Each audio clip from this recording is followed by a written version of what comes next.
I've been jumping decks a lot this season and have not been able to win cubes.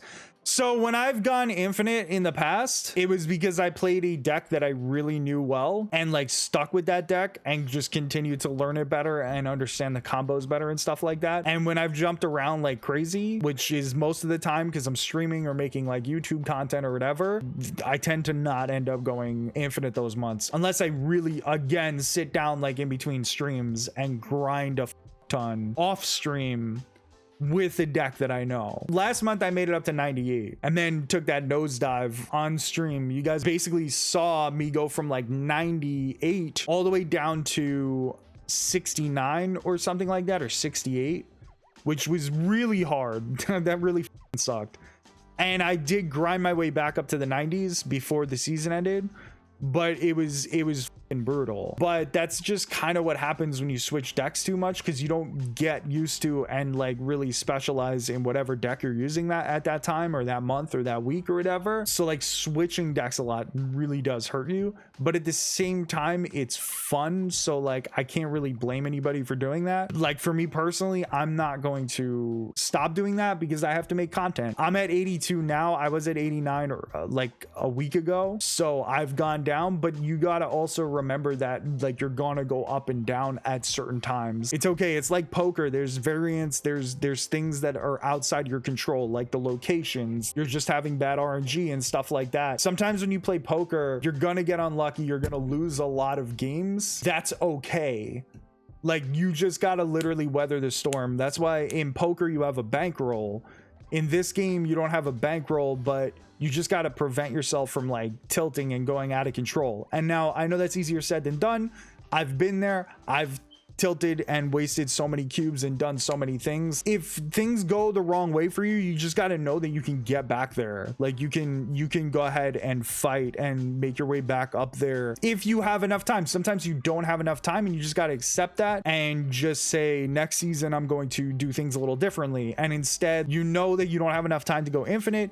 You just try and make it as high as you can and try not to get frustrated and try not to like get too upset. Like start to try to like train your brain to not be tilting constantly and upset at like losing or whatever. That's how I think, but I've been trained from poker, right? Because I've been playing poker for, I don't even know, 15 years or whatever now at this point, 20 years. It's something that you have to do in poker. When you play poker for money and you are trying to play professionally or whatever, like that's how you make your income.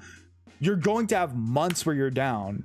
You might even have a year where you're down. You're going to have certain times, like last year, for example, I lost a shit ton of money in January at the last week of December. Then in January, I lost money. I lost like thousands and thousands of dollars. And then February, the first couple weeks, I was losing money and I was getting like really upset. I was getting really tilted. I ended up turning it around in February. By March, I was profitable for the year, and then I never looked back. That's how you have to think about this game, is that, and this game, there's nothing at risk. You know what I mean? It's just like your ego. You gotta put your ego aside and not really worry about losing cubes. It's okay to lose. It's okay to not hit infinite some seasons. It's okay to not be able to like reach a certain height yet because maybe you don't have the same education about the game or you don't know how to play the game or whatever. Just continue learning and just continue playing and continue getting experience and continue getting better. That's basically like the most important thing you can do. I'm too competitive to not hit infinite. I mean, maybe you're good enough to hit infinite all the time and that's awesome. But like,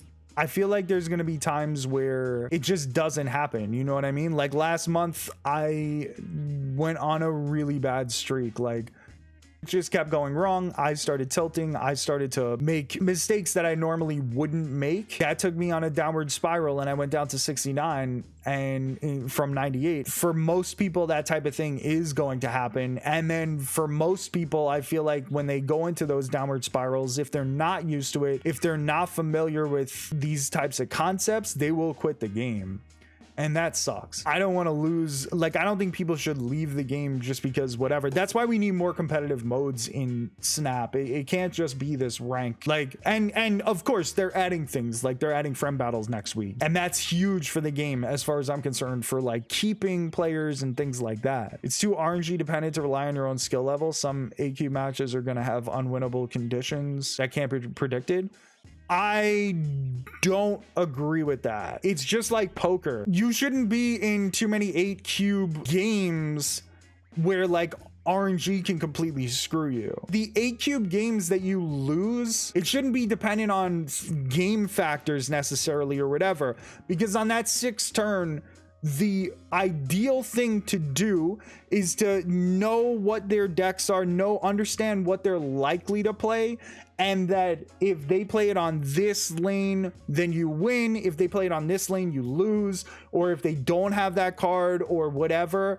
I think that if you lose an 8 cube game, it's either because you made a huge mistake or you overestimated something, or you lost a 50-50. You lost a coin flip for like, he could have played at this location, you win. He could have played at that location and you lose. Or you don't math, right? You don't do the math properly. But that's what I'm saying when I say mistake. Bad stretches can happen regardless of how good you are at the game. The moral here is to play the best you can and win as many cubes as possible. Yes, I agree with that part completely. RNG includes human decision and rock building while the other player. RNG is not human decision. When I think of RNG, I think of the things the game gives you. But RNG doesn't include human decision to me because, again, it's like poker. Like if you understand the circumstances and the likelihood of these things happening and you have enough time to think about it, then it's different. It's not the card's fault. Like any card can come out on the river in poker and kind of screw you over. You get your money in on the turn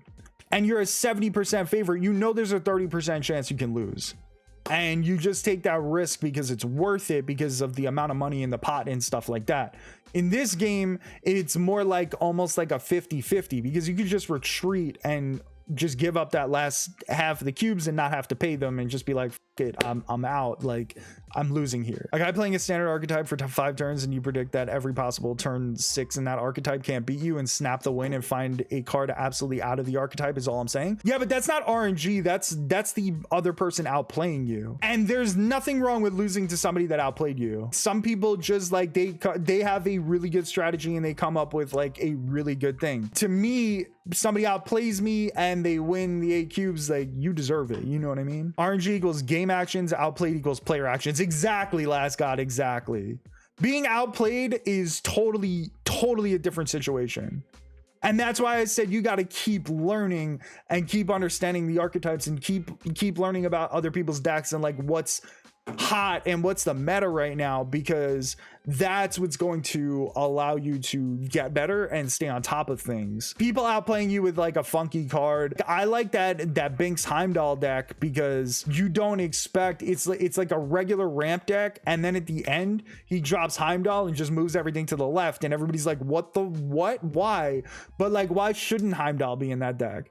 It makes sense because then the opponent is not prepared for that happening ever. Like I think that's like a almost new archetype that Binks is sort of invented over there, or maybe not a new archetype but like a new way of playing an old archetype. I count anything out of my control as random RNG. I think that's a mentality problem though. The true randomness is the true randomness. If you always blame it being random for your losses, then you're blaming the game, and it's going to make you less inclined to play the game because you feel like the game is screwing you over. But in reality, if we take a step back and analyze what happened there, if the person outplayed you, you have no reason to be mad at the game. The person just made a really good play and whatever. Sometimes your opponent's going to top deck certain cards and you're going to lose, but sometimes you're going to top deck certain cards and win. There's a lot more to factor in than saying RNG is the random things that like my opponents do, because it's easy to unfairly blame the game. You get a lot of percentage points by reading your opponent, predicting what they have and playing around it, and nurturing that skill makes you better at the game. Agreed. I'm not blaming anything. His choice to play the cards is outplaying. Game decided the majority of what led to that point. The matchmaking, the cards given by RNG in the draw. Again, I go back to